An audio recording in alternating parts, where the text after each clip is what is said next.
লাল ফুলটি দেখা যাচ্ছে সেটির নাম পয়েনসেটিয়া। পয়েনসেটিয়া এর বৈজ্ঞানিক নাম ইউফরবিয়া পুলচেরিমা। আমাদের দেশে এটি মূলত শীতকালীন শোভাবর্ধনকারী গাছ হিসেবে পরিচিত। এই ফুলটির ইতিহাস বেশ রোমাঞ্চকর এবং এটি মেক্সিকো থেকে সারা বিশ্বে ছড়িয়ে পড়েছে। মেক্সিকোর আজটেক সভ্যতা। পয়েনসেটিয়া মূলত মেক্সিকোর স্থানীয় উদ্ভিদ। প্রাচীন আজটেক সভ্যতায় এই গাছটি কুয়েতলাক্সোচিটল নামে পরিচিত ছিল। তারা এই ফুলের লাল রং থেকে রঞ্জক বা ডাই তৈরি করত।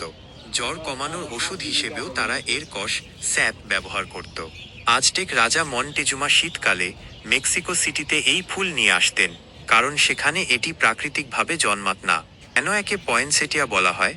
1825 সালে মেক্সিকোতে নিযুক্ত প্রথম মার্কিন রাষ্ট্রদূত জোয়েল রবার্টস পয়েনসেট এই গাছটি মেক্সিকোতে দেখতে পান। তিনি একজন উদ্ভিদ প্রেমী ছিলেন। তিনি মেক্সিকো থেকে কিছু নমুনা আমেরিকার দক্ষিণ ক্যারোলিনায় তার বাড়িতে পাঠান।